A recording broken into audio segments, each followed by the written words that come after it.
You're listening to Civic Media. You can tune into any of our live shows on any radio station across the state with the Civic Media app. Find us in your phone's app store and listen anytime, anywhere. This is your WMDX Daily News Roundup for Mad Radio 92.7 FM and 1580 AM in Madison.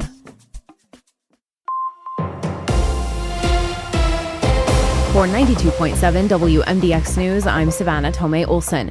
We have an active Amber Alert across Wisconsin right now. Authorities are looking for 16-year-old Sophia Franklin.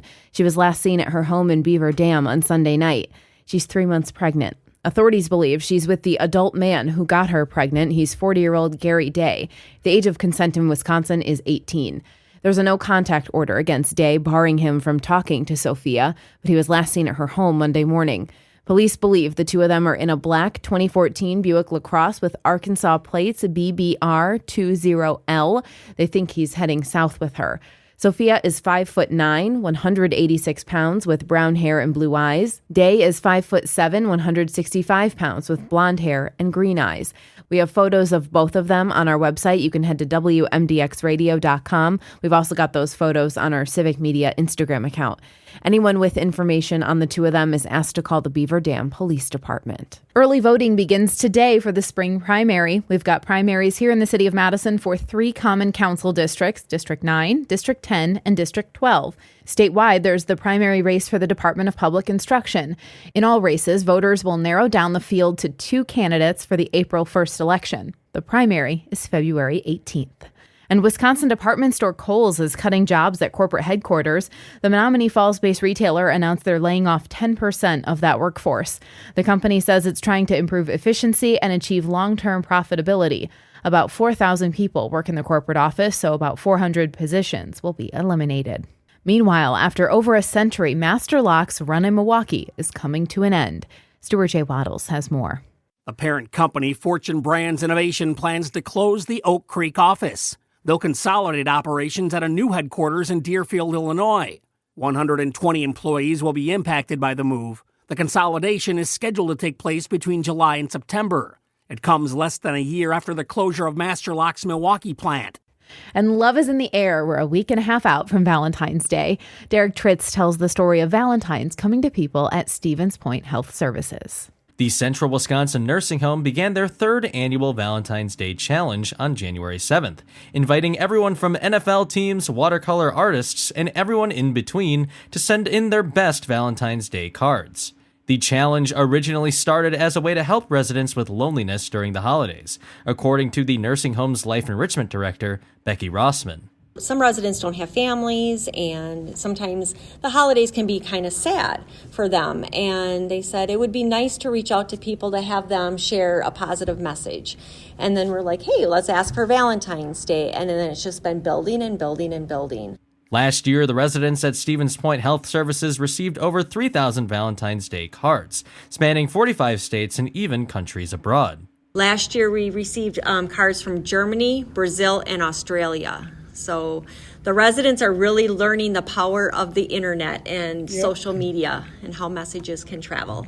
Despite receiving a card from the Baltimore Ravens, they have yet to receive one from the Green Bay Packers. The nursing home has now gotten nearly 100 cards, but they're accepting them all the way until Valentine's Day. But they're not the only ones. Nursing homes all over Wisconsin could use some love. If you'd like to help out, you can reach out to one near you. I'm Savannah Tomei Olson. You're listening to 92.7 WMDX News.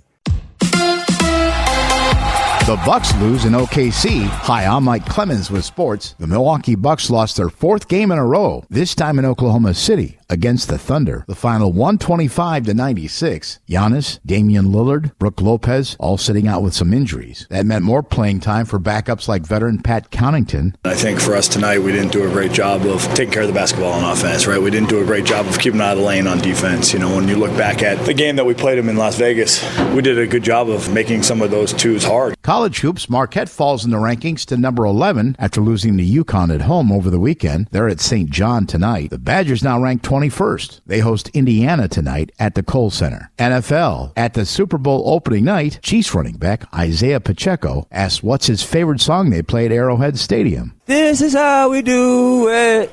This is how we do it. Yeah. That's the Chiefs' Isaiah Pacheco. With sports, I'm Mike Clemens. On your entertainment beat, I'm Pete Schwaba. Look, up on the screen, it's a dog. It's a man. No, it's both. And it's animated. And it's the #1 movie in America. That's right, the family-friendly film Dog Man, about a police canine officer and his human partner, both injured in the line of duty and becoming one after a crazy surgery, is now the box office champ, pulling in $36 million.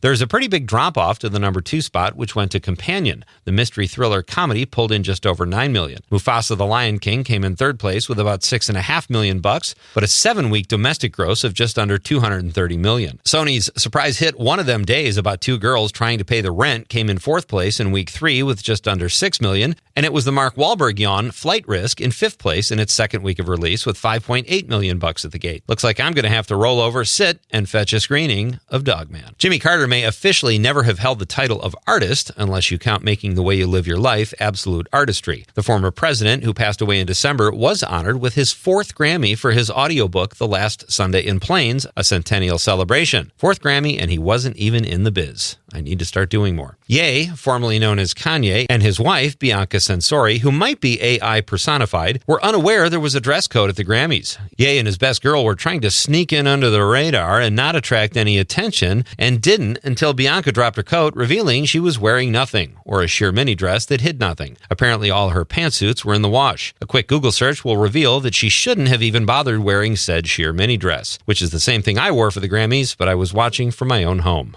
She's a cute girl. The 2025 Grammys are in the books, and the big news of the night was that Beyoncé, no last name, won Album of the Year for her country-themed album Cowboy Carter. Beyoncé drew 11 nominations, which gave her 99 all-time and also made her the most nominated Grammy artist ever. Mrs. No Last Name also won Best Country Music Album of the Year. Kendrick Lamar won Song and Record of the Year for Not Like Us. Chappell Roan won Best New Artist. Sabrina Carpenter won Best Pop Vocal of the Year for Short and Sweet. Best Rap Album went to Doechii for Alligator Bites Never Heal. Other big talking points from the 67th Grammys, a moving tribute to LA firefighters who presented the last award of the night. And Taylor Swift did not win one single award. You have to wonder if Travis Kelce will still dig her in the big way. She'll be back. For more showbiz fun, tune into Nightlight with me, Pete Schwaba, weeknights from 6 to 8 p.m. on the Civic Media Radio Network. Some sunshine this morning. Clouds will gradually increase this afternoon with a high today right around 23. Tonight, cloudy with a low dropping to around 16. And then tomorrow, cloudy with afternoon rain, snow, and freezing rain. Our high tomorrow right around 31. I'm meteorologist Sean Cable. Outside right now, it's 12. That's your WMDX Daily News Roundup from Civic Media. Subscribe to this podcast on Spotify, Apple, or wherever you find your podcasts. Find more news at mad.radio.